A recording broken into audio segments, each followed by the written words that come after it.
Hello guys, कैसे हैं आप सभी दोस्तों। फ्री फायर में OB54 अपडेट आने के बाद क्राफ्टलैंड में एक बहुत ही बड़ा अपडेट आया है। इसमें एक लेवल का नया सेक्शन ऐड हो चुका है और इसी लेवल के अनुसार आपको नया नया फीचर्स अनलॉक होते जाएंगे। जैसे कि कम लेवल रहेगा तो इसमें कम चीजें आपको मिलेगा, जैसे पब्लिश आप कम कर पाओगे और भी बहुत चीजों में अंतर रहेगा। और जैसे जैसे आपका लेवल अप होते जाएगा आपका फीचर्स बढ़ते जाएगा और आगे चल के इनका कुछ क्रिएटर प्रोग्राम है उसमें भी ज्वाइन कर सकते हो। तो आज की इस वीडियो में मैं इसी लेवल के बारे में बात करूंगा। इसको जल्दी से जल्दी आप इंप्रूव कैसे कर सकते हो जिससे आपके में ज्यादा से ज्यादा फीचर्स अनलॉक हो पाए और आपको क्राफ्टलैंड बनाने के लिए ज्यादा से ज्यादा यहाँ पर फीचर्स मिल पाए। तो बस आप इस वीडियो को लास्ट तक देखते रहिए। अगर आपको वीडियो अच्छा लगेगा दोस्तों लाइक जरूर से कर लीजिएगा और चैनल को सब्सक्राइब करके बेल आइकॉन में से ऑल नोटिफिकेशन को ऑन कर लीजिए। तो चलिए वीडियो शुरू करते हैं।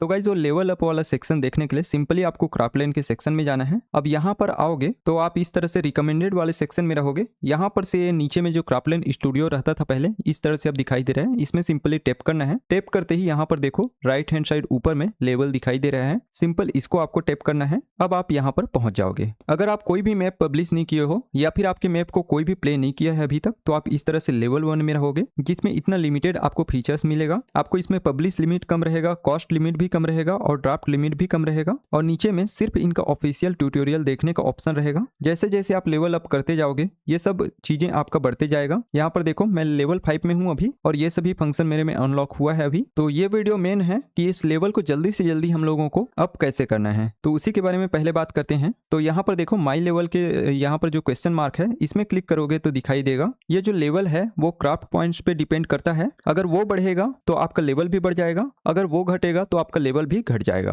तो ये क्राफ्ट पॉइंट होता क्या है और यहाँ पर भी देखो 20,000 बटे 60,000 करके लिखा हुआ है, मतलब 60,000 क्रॉस होगा तो मेरा लेवल अप हो जाएगा। तो इसको देखने के लिए यहाँ पर देखो लेवल 5 में 8,000 का जरूरत रहता है। ये क्राफ्ट पॉइंट हम लोगों को मिलेगा कहाँ से और ये कैसे कैलकुलेट होता है आगे चल के मैं बताने वाला हूँ। लेकिन अभी देखिए लेवल 5 के लिए 8,000 का जरूरत रहता है, ऐसे ही लेवल 1 के लिए सिर्फ 0 का जरूरत रहता है। मतलब शुरू में तो आप लेवल 1 में ही रहोगे। लेवल 2 में पहुंचने के लिए 10 क्राफ्ट पॉइंट का जरूरत रहता है, ऐसे ही 80 का लेवल 3 में रहता है, 800 का लेवल 4 में और ऐसे ही लेवल 5 में 8,000 का रहता है। तो मेरे पास अभी यहाँ पर देखो 20,000 दिखाई दे रहे हैं। तो 8,000 से ज्यादा हो चुका है लेकिन फिर भी मैं लेवल 6 में नहीं पहुंचा हूँ। उसका कारण यह है कि लेवल 6 में 60,000 का जरूरत है। यहाँ पर भी दिखाई दे रहा है 60,000 का जरूरत है, तो मेरे में अभी सिर्फ 20,000 है। अब इसका क्या कारण है, ये कैसे कैलकुलेट होता है, तो यहाँ क्वेश्चन मार्क में क्लिक करोगे तो ये लिखा हुआ है valid play session of the creators most popular published map. मतलब जो प्ले सेशन रहेगा हमारा, जो मोस्ट पॉपुलर मैप है उसके अकॉर्डिंग ये क्राफ्ट पॉइंट कैलकुलेट होता है। तो मैं अपना जो मोस्ट पॉपुलर जो मैप है उसको दिखाता हूँ। यहाँ पर ग्लू वॉल ट्रेनिंग वाला ही सबसे ज्यादा पॉपुलर है क्योंकि बाकी मैप को तो मैं सिर्फ यूट्यूब में वीडियो बनाने के लिए ही बनाया हूँ और मेन जो मैप बनाया हूँ वो तो है सिर्फ ग्लू वॉल ट्रेनिंग, सिर्फ एक ही मैप बनाया हूँ। तो यही थोड़ा सा पॉपुलर है क्योंकि यूट्यूब में भी इसके बारे में बताया था। तो यहाँ पर देखो प्ले सेशन जो है 20,000 हो रहा है और इसी कारण से यहाँ पर लेवल वाले ऑप्शन में जाऊंगा तो यहाँ पर भी जो क्राफ्ट पॉइंट है 20,000 के आसपास ही है क्योंकि वो same to same play session को यहाँ पर शो नहीं करता। ये जो शो कर रहे हैं क्राफ्ट पॉइंट है और इसको फ्री फायर कैलकुलेट करते हैं अपने अकॉर्डिंग, लेकिन ये लगभग प्ले सेशन के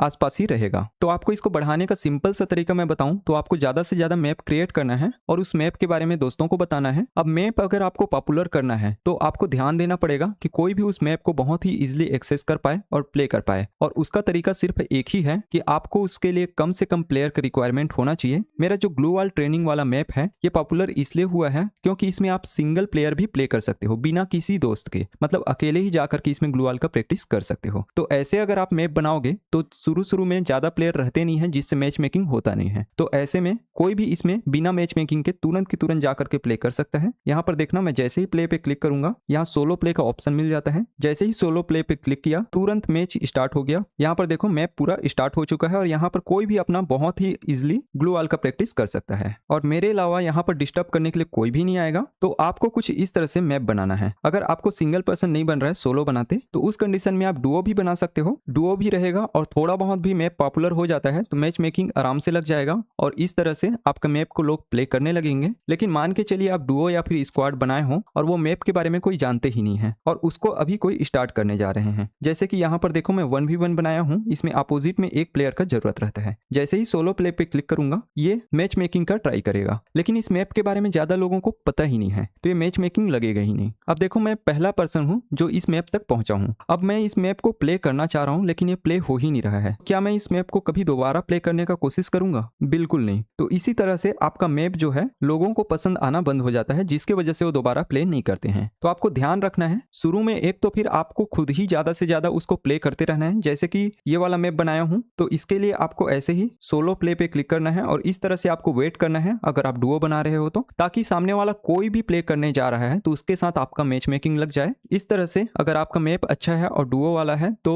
ज्यादातर लोग आपके मैप को प्ले कर पाएंगे और धीरे धीरे समझ पाएंगे कि आपका मैप अच्छा है और वो भी अपने दोस्तों को बुलाएंगे, जिससे आपका मैच मेकिंग लगना स्टार्ट हो जाएगा। और आपके क्राफ्टलैंड जितने भी मैप रहेंगे उसमें जो सबसे ज्यादा पॉपुलर रहेगा उसी के अकॉर्डिंग जो क्राफ्ट पॉइंट है वो कैलकुलेट होगा। वहां पर तो वैसे ही लिखा है, मेरा सिर्फ यही पॉपुलर है तो इसी के अकॉर्डिंग ये कैलकुलेट हो रहा है। अगर 2 पॉपुलर रहता तो दोनों पॉपुलर के अकॉर्डिंग ये कैलकुलेट होता। तो सिंपल से ट्रिक यही है कि आपको कम से कम प्लेयर वाला मैप को क्रिएट करना है और अपने दोस्तों के साथ शेयर करना है, उनको दिखाना है कि ये प्ले करना है इस गेम को, और उसमें आप क्या क्या बनाए हो उसके बारे में आप रील या फिर शॉर्ट्स बना करके यूट्यूब में भी डाल सकते हो, जिससे लोगों तक वो मैप ज्यादा से ज्यादा पहुंच पाए। और अगर आप मेरे मैप से कोई आइडिया लेना चाहते हैं या फिर ग्लू वॉल का रियल में आप प्रैक्टिस करना चाहते हैं तो आप इसको एक बार विजिट करके देख सकते हैं। और एक बात गाइस, आप जितना भी मैप बनाए रहेंगे लेवल अप उसके अकॉर्डिंग होगा, लेकिन जैसे ही उस मैप को आप अनपब्लिश या फिर डिलीट कर दोगे तो जो आपका क्राफ्ट पॉइंट रहेगा वो भी लो हो जाएगा और ये जो लेवल है ये भी डाउन हो जाएगा। यहाँ पर यही लिखा है। तो आपको ध्यान रखना है, आपके मैप को कंटिन्यू अपडेट भी करना पड़ेगा आपको, और साथ ही साथ उसमें कोई प्रॉब्लम आ रहा है उसको सॉल्व करना है ताकि प्लेयर उसमें कंटिन्यू बना रहे और उस मैप को आपको कभी डिलीट ना करना पड़े। और इसी के साथ गाइज अभी क्राफ्टलैंड में काफी सारा और अपडेट आया है जिसके बारे में कंटिन्यू इस चैनल पे वीडियो आने वाला है। बस आप चैनल को सब्सक्राइब करके रखिएगा और बेल आइकन में से ऑल नोटिफिकेशन को ऑन कर लीजिए। तो चलिए यार, अब मिलते हैं हमारे किसी और वीडियो के साथ। अभी के लिए सभी को